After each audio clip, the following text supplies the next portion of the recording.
Hi Leute, schön, dass ihr wieder in meinen Kanal reinschaut.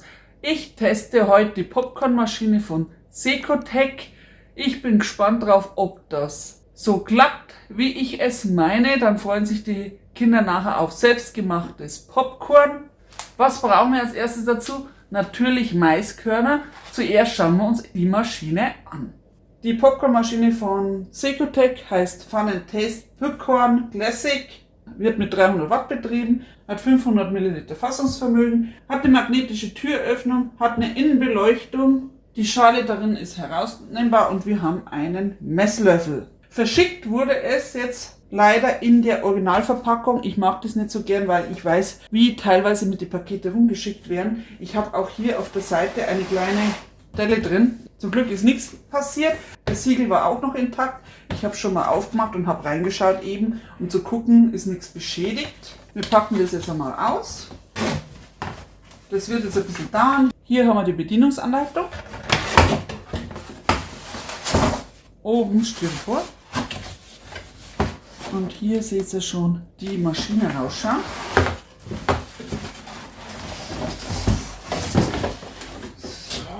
Als erstes ist mir jetzt schon dieser Hebel da entgegengeflogen. Der gehört jetzt auch angeschraubt, das machen wir dann schon. Ich habe es jetzt nochmal richtig rumgedreht. Was mir als erstes schon mal gefällt, ist das Retro-Design in Metallic Rot. Also ist auf jeden Fall das Außengehäuse ist alles aus Plastik. Mir wundert es eben, dass es heil angekommen ist. Hier sehe ich leider schon eine Stauchung, wahrscheinlich durch den Transport. Ja, wir testen das aus. Wir haben hier einen roten Messlöffel. Also von der Farbe her an die Maschine gehalten. Da drin müssten die Köpfe sein. Ich hoffe, die sind dann gut angekommen. Hier haben wir den Anschluss für den Strom. Da ist diese Schale zum Herausnehmen. 500 Milliliter.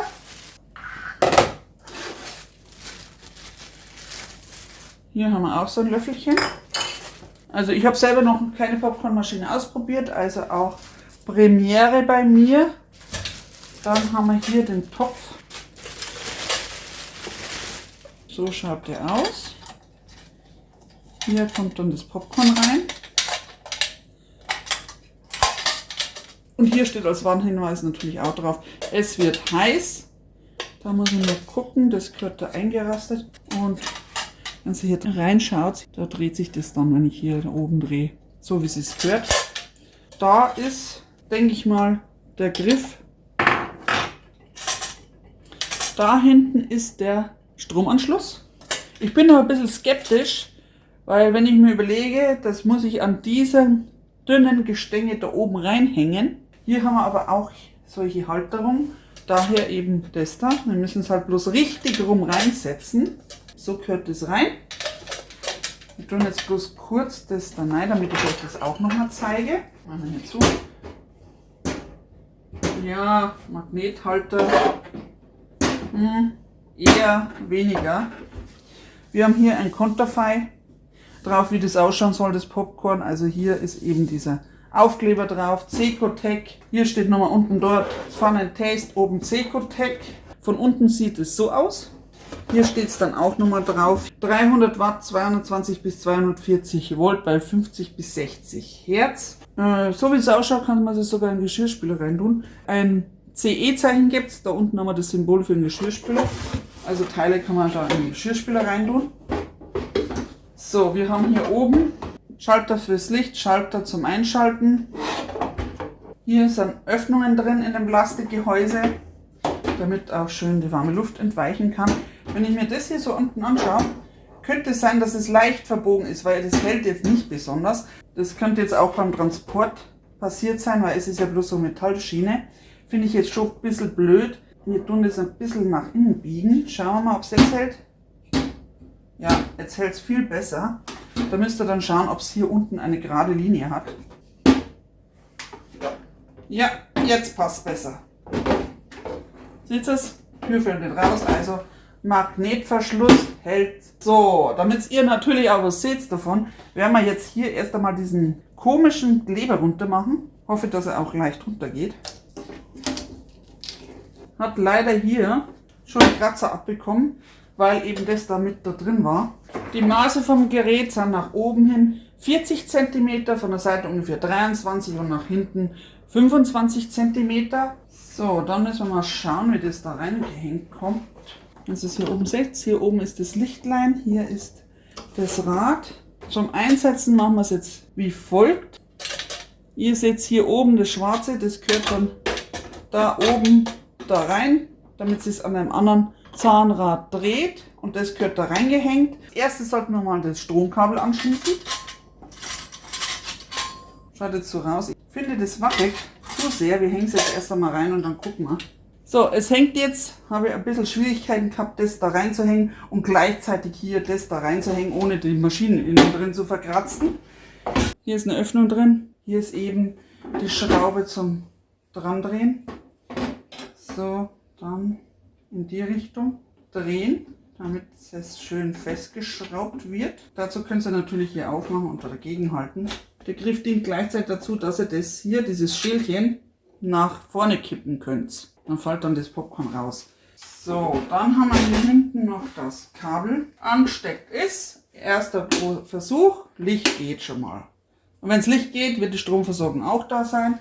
Wenn ich hier drauf klicke, dreht sich schon was. Okay, wir machen es jetzt erstmal aus. Und bevor ihr das startet, noch vorsichtshalber die Bedienungsanleitung lesen. Eben auch, wie funktioniert das jetzt mit diesem Popcorn, wenn ihr noch keine Popcornmaschine benutzt habt. Ich würde jetzt mal sagen, das kommt da rein und hier oben schütten wir dann Mais rein.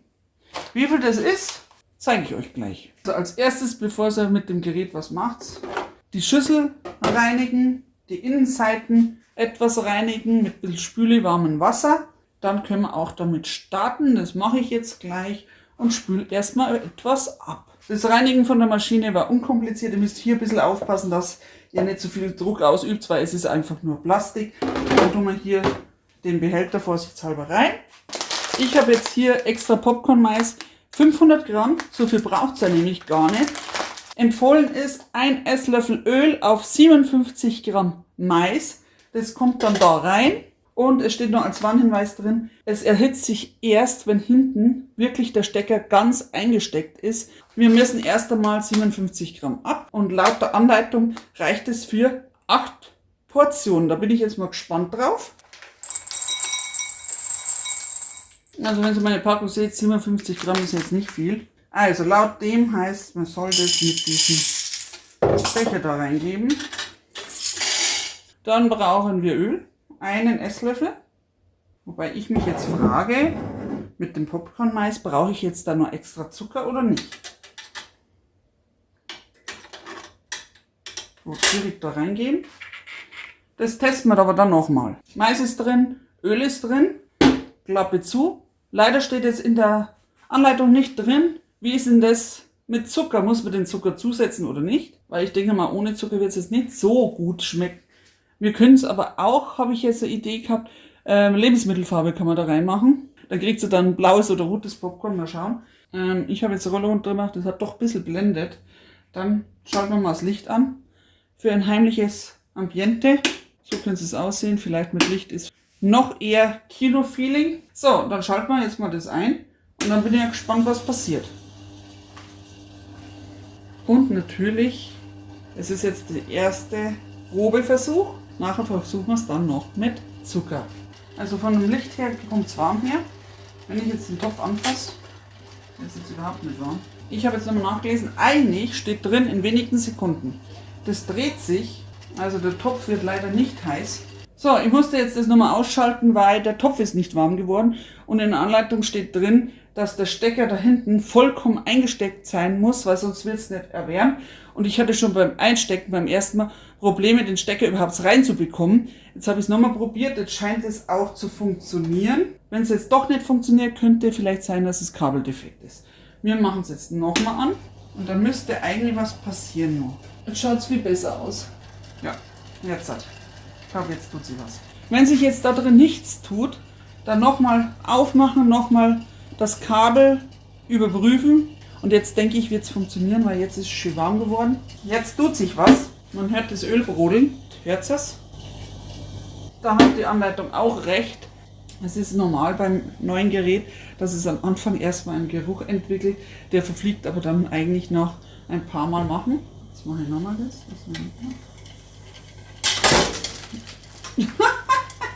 Seht, was passiert, wenn man einfach während des Vorgangs da rein tut. Es läuft an. Und die ersten Popcorn fliegen raus. Sehr cool. Hey, das ist ja geil.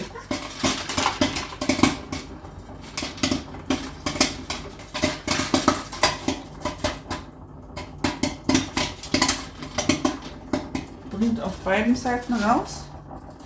Wenn Sie nichts mehr ploppen hört, dann dürfte es zu Ende sein. Dann ausschalten.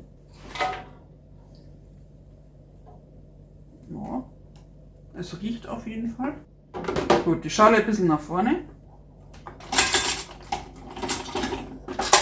Ein bisschen Sauerei haben wir gemacht, weil ich es ja nicht abwarten konnte. Es war definitiv höchste Eisenbahn. Die ersten Dinger sind schon ein bisschen schwarz geworden, weil das Öl eben auch verdampft ist. Eine Schüssel voll haben wir zusammenbekommen. Finde ich cool. Das sind jetzt einfach die ohne Zucker. Die nächste Ladung mache ich dann mit Zucker. Super Alternative. Nachdem der Stecker drin war, hat es funktioniert. Es ist ein bisschen hakelig, weil ich finde jetzt, wenn ich jetzt den Topf wieder raus tun muss, weil ich muss ja den hier reinigen, der ist jetzt ein bisschen dreckig. Ich muss das jetzt sowieso abkühlen lassen, wobei ich jetzt klar die nächste Portion mache mit Zucker. Dann muss ich es dann nachher nur einmal abwaschen und erst dran denken. Erst wenn es vollkommen ausgekühlt ist, könnt ihr es rauswischen. Innen drin, hinten müsst ihr aufpassen, weil da ist ja der Stromanschluss. Dann werde ich hier mal das mal reinigen, das ausleeren und dann nochmal eine Fuhre machen. Und dann kommen wir zum Fazit. Also zweite Runde habe ich auch gemacht, diesmal mit Zucker. Ich habe bis dahin Zucker eingefüllt. Es hat sich rauslösen lassen, es hat sich am Anfang etwas aneinander geklebt. Allerdings war es nicht heiß, also ich konnte es anfassen. Wir schauen mal, ob ihr das hier sehen könnt. Hier ist zum Beispiel so ein glänzendes Stück oder hier ist sowas glänzendes. Super, es hat hingehauen. Schön süßes Popcorn und dann noch selbst gemacht mit Popcorn-Mais, ohne dass ich da so eine Packung nehmen muss für die Mikrowelle. Das Gerätchen wird beim der nächsten Geburtstagsfeier bestimmt das Highlight und jeder reißt sich dann um das Popcorn. Ich glaube, da habe ich dann genug zu tun an dem Tag. Nächstes Mal probiere ich vielleicht noch Farbe und Kakao. Ich muss jetzt erstmal gucken, ob ich nur Lebensmittelfarbe habe. Also meine Meinung zu dem Maschinchen. Es produziert zuverlässig Popcorn.